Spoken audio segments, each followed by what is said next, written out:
how to link Direct Express card to Apple Pay. Hey guys, in this video, I am going to show you how you can link your Direct Express card to Apple Pay. So make sure to watch this video till the end and let's get started.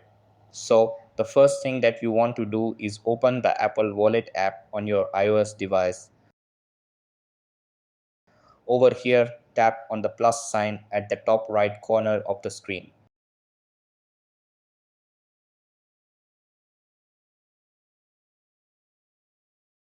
After that, select the option to add a credit or debit card. Then input the details of your Direct Express card, such as the card number, expiration date, and security code. If your card is successfully verified, you will be notified and it will be added to your Apple Wallet. After that, you can use it for Apple Pay, whether online or in store.